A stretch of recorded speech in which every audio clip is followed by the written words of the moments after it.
اس قدر اس قوم میں ہم نے تنظیم سازی کر دی، تنظیمیں بنا دی، مولوی مولویوں کے خلاف بولیں، تنظیمیں تنظیموں کے خلاف بولیں۔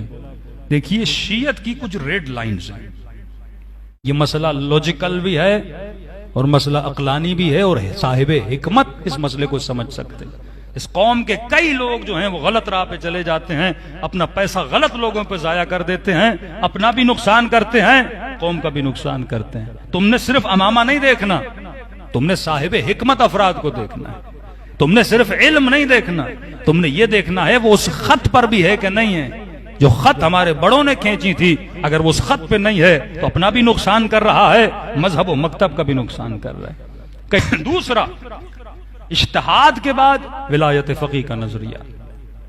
اب ولی فقیہ کی اطاعت تمام پر واجب ہے۔ جب آغا خانی آغا خان کی سن سکتے ہیں تو ہم ولایت فقیہ کیوں نہیں سن سکتے؟ جب بوہری اپنے بوہرا کی سن سکتے ہیں تو تو ولایت فقیہ کیوں نہیں سن سکتا؟ پاور کو جب تک سینٹرلائز نہیں کیا جائے قومیں تباہ ہو جاتی ہیں۔ خمینی نے پاور کو سینٹرلائز کیا۔ آپ عراق گئے ہوں گے، مشی میں دیکھا ہوگا عراقیوں کا کیا حال ہے، لبنان کا کیا حال ہے۔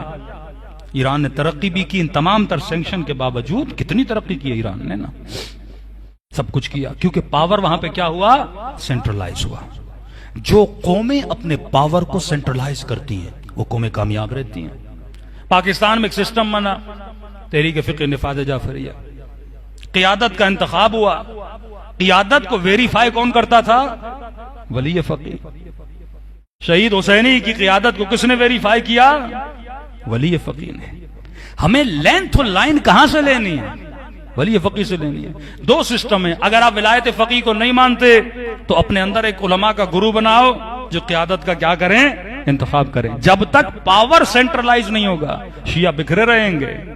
لوگ یہ سمجھتے ہیں آج میں مولوی ہو کر تھوڑا بہت فیم مل جائے، تھوڑا بہت مشہور ہو جاؤں اور میں پاکستان میں اعلان کروں بھائی میں نئی تنظیم بنا رہا ہوں، آ جاؤ ایک نئی قیادت کا ابتدا کرتے ہیں، ایک نئی تنظیم بناتے ہیں، آ جاؤ ایک سیاسی پارٹی بناتے ہیں، اس ملک میں کوئی سیٹیں جیت دیتے ہیں، تو واللہ یقین جانیے کچھ خفیہ طاقتیں میری مدد کریں گی، ہاں مجھے 4-5 چیزیں دلا دیں گی، میرے فیم کو بڑھانے کے لیے کچھ کریں گی، کیونکہ وہ شروع سے یہی چاہتے ہیں جتنے ہم دھڑوں میں بٹیں گے اتنا آپ کا پاور کیا ہوگا؟ تقسیم ہوتا جائے گا، آپ کی انرجی کیا ہوگی؟ تقسیم ہوتی جائے گی۔ یہ بیچارہ جوان جس میں دین کا جذبہ موجود ہے، اگر میں اسے تنظیموں میں تقسیم کر دوں گا، اب تم نے سینٹرلائز پاور کو کیا کر دیا؟ ختم کر دیا۔ لاکھ آپ کے اعتراض واقع خامنئی پر، لیکن وہاں کے علماء نے کہا کہ ہمارے لاکھ اعتراض ہو سکتے ہیں ان کے کسی فتویٰ پر، ان کے کسی فیصلے پر، فرض سے اختلاف رکھو، سسٹم کے دشمن نہ بنو، کیونکہ اگر سسٹم ہے تو فکر ہے، سسٹم ہے تو قوم باقی ہے۔ ہمارے پاکستان میں سب سے بڑی غلطی جو مولویوں نے کی وہ سسٹم کے دشمن بنے۔ آپ کا اختلاف کسی فرد سے تھا، آپ نے سسٹم کو کیوں ختم کیا؟ آپ کا اختلاف اپنے ملک کی قیادت سے تھا، آپ نے سسٹم کو کیوں ختم کیا؟ جب سسٹم تباہ ہوا تو کئی لوگوں نے نئے نئے سسٹم بنائے۔ یہ مکافات عمل ہے۔ جن لوگوں نے اس ملک میں ایک سسٹم کو توڑا تھا نا، آج وہی آپس میں لڑ رہے ہیں۔ یہ مکافات عمل ہے۔ جو وحدت کے نعرے بلند کرتے ہیں نا، آج ان میں وحدت نظر نہیں آتی۔ یہ مکافات عمل ہے۔ دشمن آپ کو ایک ایک کر کے مضبوط کرتا ہے تاکہ قوم کو کیا کیا جائے؟ توڑا جائے۔ واللہ قیامت کے دن جناب سیدہ کے سامنے یہ جواب دے ہوں گے جنہوں نے اس قوم کو ٹکڑوں میں بدلا۔ یہ جتنے شہید پشاور میں ہوئے ہوں، پارا چنار میں ہوئے ہوں یا کوئٹہ میں ہوئے ہوں، ان سب کے خون کے ذمہ دار ہیں وہ لوگ جنہوں نے اس ملک کے سسٹم کو توڑا۔ بھائی فیصلہ ایک کر دو۔ آج ہر بندہ اٹھتا ہے، خامنئی کا نام لیتا ہے، ہر بندہ کھڑا ہوتا ہے کہتا ہے میں ولایت، کون سی تنظیم ہے جو ولایت فقیہ کا نام نہ لے؟ ہر تنظیم کہتے ہیں ولایت فقیہ والے، ہم ولایت فقیہ والے۔ تم نے ایک بار ولی فقیہ سے پوچھا کہ پاکستان میں ان کا نمائندہ کون ہے؟ ایک بار ولی فقیہ سے جا کے پوچھو نا۔ کہتے ہاں ہمیں پتا ہے، ہم نے خود ایران میں معلوم کیا، دفتر رہبری سے معلوم کیا کہ پاکستان میں آپ کا نمائندہ کون ہے۔ میرا کسی تنظیم سے کوئی تعلق نہیں ہے، لیکن جو بات حق ہے، جو سچ ہے، آپ جا کے ان کی ویب سائٹ پہ ای میل کر دیجئے کہ بھائی پاکستان میں آپ کا نمائندہ کون ہے۔ ایران کی اخبار میں چھپتا ہے کہ ہمارا نمائندہ پاکستان میں کون ہے۔ انہوں نے برملا کا پاکستان میں نمائندہ ساجد علی نقوی صاحب ہیں، یہ خود بھی کہتے ہیں۔ یا کسی تنظیم کے فیور کی بات نہیں ہو رہی، اصولی بات ہو رہی ہے. اگر ولایت فقیہ کو مانتے ہو تو ولایت فقیہ کو فالو کرو. پھر قوم کو تقسیم کیوں کرتے ہو؟ پھر ڈبل سوچوں میں کیوں ڈالتے ہو؟ پھر جب ہم نجی محفلوں میں بیٹھتے، بھائی رہبر نے یہ کہا، کہتے مولانا رہبر مصلحت کا شکار ہے. بھائی رہبر مصلحت کا شکار ہے، تم کس کھیت کی مولی ہو کہ تم مصلحت کا شکار نہیں ہوتے؟ ولی فقیہ جب مصلحت کا شکار ہے، نئی تنظیم ہے، پھر ہوتا کیا ہے؟ جب آپ نے مین تنظیم کو توڑ دیا اور واقعا ٹوٹ گئی، جو مین تنظیم تھی جس کو شہید حسینی نے چلایا، مفتی جعفر صاحب نے چلایا، اس تنظیم کو آپ نے ایک فرد کے اختلاف کی وجہ سے آپ سسٹم کے دشمن بن گئے. اب جب وہ سسٹم تھا تو اس ملک کا جو مالدار طبقہ تھا نا، وہ سسٹم کو مدد کرتا تھا نا، کوئی خمس کے ذریعے، کوئی مال کے ذریعے، ظاہر مدد ہوتی تھی. تنظیم پیسے سے چلتی ہے، تنظیم فری میں تو نہیں چلتی نا. اب ان لوگوں نے مدد کرنا شروع ختم کر دی. سسٹم سے کیا ہوا؟ اعتبار ٹوٹ گیا. پھر نئے موسمی مولانا آئے. پھر پیسہ کہاں ڈائیورٹ ہوا؟ کسی نے کہا عارف کاظمی اچھا کام کر رہا ہے، مثلا مجھے پیسہ دے دیا. کسی نے کہا فلاں مولوی اچھا کام کر رہا ہے، اس نے اسے پیسہ دے دیا. کسی نے کہا وہ بڑا اچھا شیعت کے لیے کام کر رہا ہے، اس نے اسے پیسہ دے دیا. پیسہ کیا ہو گیا؟ ڈیوائیڈ ہو گیا. نئے منارے کیا ہو گئے؟ کھڑے ہونا شروع ہو گئے. نئی تنظیمیں کیا ہو گئیں؟ کھڑے ہونا شروع ہو گئے. مین تنظیم کیا ہو گئی؟ کمزور ہو گئی. اس کا نقصان دوسرا کیا ہوا؟ جب تنظیم کمزور ہو گئی نا تو ظاہر پیسہ نہیں تنظیم کے پاس نا. اب تنظیم کام کیسے کرے؟ پیسہ ہو، گاڑی بھی تو پیٹرول سے چلتی ہے نا، تنظیمی بھی تو پیسے سے چلتی ہے نا. اب لوگوں نے مدد کرنا چھوڑ دی، تنظیم کھوکھلی ہو گئی. پھر اس تنظیم کو کیا نقصان ہوا؟ کچھ ایسے افراد ہیں جو رچ ہوتے ہیں، جو مالدار ہوتے ہیں، ان کا پھر ان تنظیموں پہ قبضہ ہونا شروع ہو گیا. اب ظاہر تنظیم پیسے سے چلے، ایک بندہ مالدار ہے، اسی کا پیسہ پوری تنظیم میں چلے گا. اس نے تنظیم کو کیا کر لیا؟ ہائی جیک کر لیا. یعنی ہم نے پورے سسٹم کو کیا کر دیا؟ تباہ و برباد کر دیا. یہ عقل سے فیصلہ کرنا ہے. یا برملا کے قوم کے سامنے بولو میں ولایت فقیہ کا ماننے والا نہیں ہوں. اگر ولی فقیہ کے ماننے والے ہو تو رہبر کا اٹل فیصلہ ہے پاکستان میں ایک ہی تنظیم چلے گی اور ایک ہی قیادت چلے گی. اگر رہبر کے ماننے والے ہو، آج اللہ کرے اس ملک کے جو شیعہ مولوی ہیں ان کے اندر یہ عقل آ جائے. جو فیصلہ مقتدی صدر نے عراق میں کیا، پوری قوم سے اس نے خط لکھ کے معذرت مانگی کہ میں نے آج جو فیصلے کیے قوم کے نقصان میں کیے، میں سارے فیصلوں کو واپس لیتا ہوں اور سیاست سے اپنے پاؤں کو پیچھے کھینچتا ہوں. اگر غیرت ملی ہوگی نا، یہ بھی ایک خط لکھ دیں گے قوم کے نام کہ ہم نے آج تک 20-25 سالوں میں اس قوم کے ساتھ جو کیا غلط کیا. آج ہم ایک ٹیبل پہ بیٹھیں گے اور رہبر کے کہنے پر جو رہبر کہیں، جسے وہ کہیں، ہم اسے مانیں گے. واللہ اس قوم میں اگر ایک قیادت آ جائے نا، آپ شیعت کا وقار دیکھیے گا، آپ شیعت کی طاقت دیکھیے گا. معصوم فرماتے ہیں وَاعْتَصِمُوا بِحَبْلِ اللَّهِ جَمِيعًا، جب تک تمہارے اندر وحدت کا مطلب نہیں سنیوں کے ساتھ ملو، وحدت کا مطلب یہ ہے پہلے آپس میں اکٹھے ہو جاؤ. جب تم مضبوط ہو جائے گا دشمن تیرا بال بھی بھیگا نہیں کر سکتا. صلوات پڑھے محمد و آل محمد پر.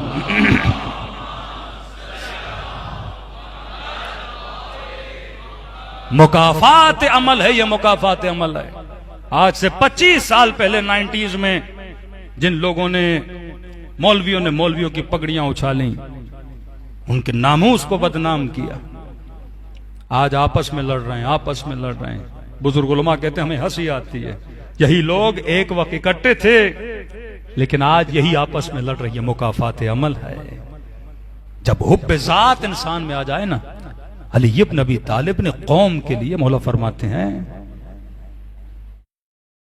میں نے غم کے گھونٹ پیے، رات کے اندھیروں میں کنویں میں سر ڈال کے علی ابن ابی طالب روتے رہے. امام حسن کا آپ نام تو لیتے ہیں، حسن ابن علی کے ساتھ ہوا کیا تھا؟ قوم نے اپنے رہبر کے ساتھ کیا کیا تھا؟ کہیں وہ حالت تو ہم اپنے ملک میں نہیں کر رہے. جب قوم کے بچے کو بدتمیز بنا دیا جائے. سب سے پہلے علماء کے خلاف حرز آرائی اس عالم طبقے نے کی کہ مولوی جب مولوی کے خلاف زبان بولتا ہے، یہ حسد جو ایک مولوی کو مولوی سے ہوتا ہے کہ مطلب میں قوم کا قائد رہوں تو ٹھیک ہے، قوم صحیح ہے، کوئی اور قائد رہے تو قوم صحیح نہیں چلے گی. یہ حسد، یہ بغض، اطاعت پاکستان میں کم ہے. ایرانی قوم میں کم از کم، میں نہیں کہتا پوری قوم میں اطاعت ہے، لیکن کم از کم ایران میں 10 ملین 12 ملین ایسے لوگ ہیں جو رہبر پہ جان دینے کے لیے تیار ہے. اور واللہ ایران اسی 10-12 ملین کی وجہ سے چل رہا ہے، ورنہ وہاں بھی اکثریت بے دین لوگوں کی ہے. لیکن یہ 12 ملین 15 ملین ایران میں ایسے ہیں جو اپنے رہبر کی اطاعت کرتے ہیں. قوموں میں جب اطاعت آتی، اطاعت نہ ہو تو علی بھی جیتی ہوئی جنگ ہار جاتے ہیں. علی جیسا امام جنگ صفین جیتی ہوئی جنگ تھی نا، جب تو فتنوں کا شکار ہو جائے. کئی ایسی باتیں ہیں جو ممبر سے کرنے کی نہیں ہیں، ہمارے بچوں کو نہیں پتا 90s میں کیا ہوا اس ملک کے ساتھ. وہ ظلم ہوا جو داستان بندہ یہاں سے بیان کرے تو خون کے آنسو رونا چاہیے کہ ہم نے بنی بنائی تنظیم کو کس طرح تباہ کر دیا، بنے بنائے سسٹم کو ہم نے تباہ کر دیا. اور منافقت اتنی کہ ہم رہبر کا نام استعمال کرتے رہے، ولی فقی کا نام بدنام کرتے رہے. ان کی ویب سائٹ موجود ہے، ان کا دفتر موجود ہے، جا کر پوچھ لو کہ رہبر کا کیا حکم ہے، پاکستان میں نمائندگی کس نے کرنی ہے. جب تک فکر انسان کی بیدار نہ ہو جائے نا. حزب اللہ لبنان کیوں کامیاب ہے؟ ایک حسن نصر اللہ کے پیچھے، بات ختم ہو گئی. رہبر نے تائید دی حسن نصر اللہ، اب جو بھی ہیں ان کے پیچھے چلنا ہے. اطاعت تمہارا کام نہیں کہ تم انگلیاں اٹھاؤ. کئی مولوی ہیں جو ایران میں خامنہ ہی پہ انگلیاں اٹھاتے، یہ ان کا فیصلہ صحیح نہیں، وہ ان کا فیصلہ. بھائی تم کون ہوتے ہو؟ نیچے تنظیم علماء کی بیٹھی ہے، اگر عدالت ساقط ہو جائے گی اور رہبریت کو چینج کر دیں. سسٹم ایسے نہیں چلتا کہ ہر بندہ اٹھے سسٹم کے خلاف اٹھے. لوگوں نے ووٹ دیا، کوئی وزیر اعظم بن گیا، اب ہر بندہ باہر نکلے وزیر اعظم کو ہٹاؤ، یہ تو نہیں ہو سکتا نا. ملک سسٹم کے مطابق چلتا ہے. سسٹم سے بندہ سلیکٹ ہوتا ہے، سسٹم سے بندہ اس چیز سے ہٹایا جاتا ہے. تم وداؤٹ سسٹم جب کراس کرو گے تو ملک کو تباہ ہو برباد کر دو گے. تنظیم سازی کرو. اتنی اچھی تنظیم تھی ISO، یہ اس قوم کی ریڑھ کی ہڈی تھی.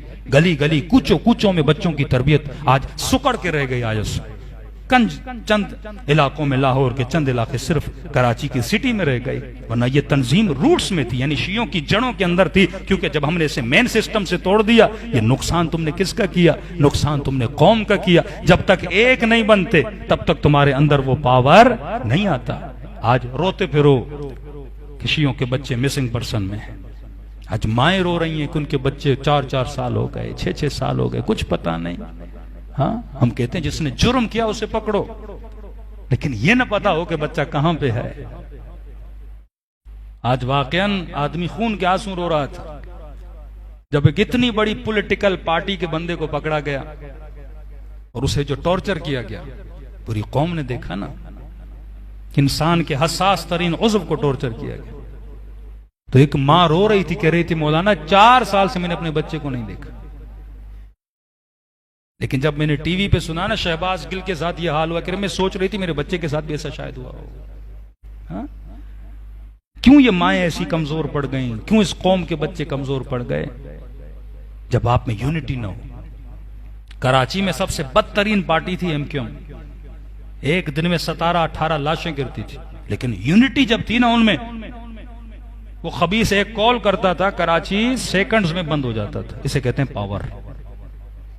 ظلم بھی اگر یونائٹڈ ہو نا وہ اپنا پاور دکھاتا ہے. شیعہ قوم نے کبھی اس ملک کا برا سوچا نہیں. جانے ہم نے دی ہیں اس ملک میں، جتنا ظلم ہوا ہم نے کبھی یہ نہیں کہا ہم بدلہ لیں گے، ہم بھی جانے لیں گے. نہیں، ہمیشہ وفاداری کا اظہار کیا. لیکن پھر بھی اگر آپ میں یونٹی نہ ہو، اگر آپ میں یونٹی ہو، ملک کا بھی فائدہ ہے، قوم کا بھی فائدہ ہے. نہیں ملے گا جب قوم کو توڑا جاتا ہے، جب مختلف قیادتوں میں بانٹا جاتا ہے. لاکھ قیادتیں بنا دو، قوم کبھی نجات نہیں پائے گی جب تک ایک قیادت کے نیچے جمع نہیں ہوتے. صلوات پڑھے محمد و آل محمد.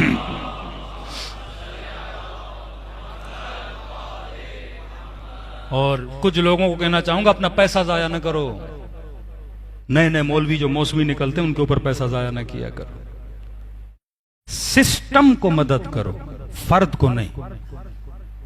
آپ نے ایک آدمی کو بڑی مدد کی، اس نے بڑا سسٹم کھڑا کر دیا، وہ مر جائے گا تو کیا ہوگا؟ افراد جب چیزوں کو چلاتے ہیں نا، ان کے مرنے کے بعد سب چیزیں کیا ہو جاتی ہیں؟ ٹھپ ہو جاتی ہیں. لیکن جب آپ کے پاس سسٹم ہو نا تو سسٹم کو فرد نہیں چلاتا، سسٹم خود چلتا ہے.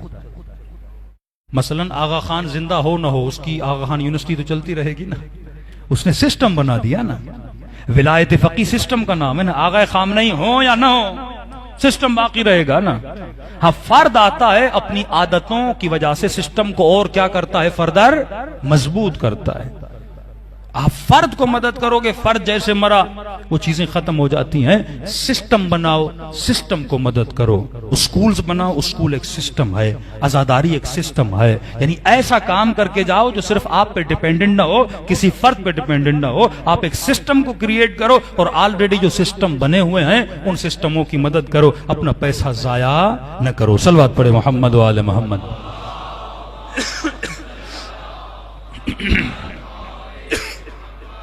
مظلومیت امام حسن، نادان لوگ وہ جملے امام حسن کو بولتے تھے، الیاذ باللہ، اے مؤمنوں کو ذلیل کرنے والے، مذل المؤمنین، حسن ابن علی کو نادان لوگ تھے۔ آج یہی نادانیاں اس قوم میں ہوئی جس کی وجہ سے ہم نے پوری قوم کی جڑوں کو اکھاڑ کے رکھ دیا۔ آپ جس بھی ملک میں جائیں واللہ یہ باعث خوشی بھی ہے، اور اتنی خامیوں کے بعد بھی شیعہ قوم اس ملک میں سروائیو کر رہی ہے، یہ امام زمانہ کا معجزہ ہے۔ واللہ اگر مولا کا ہاتھ نہ ہو تو ہمارا کوئی ایسا عمل نہیں ہے جس کی وجہ سے ہم سروائیو کر سکیں۔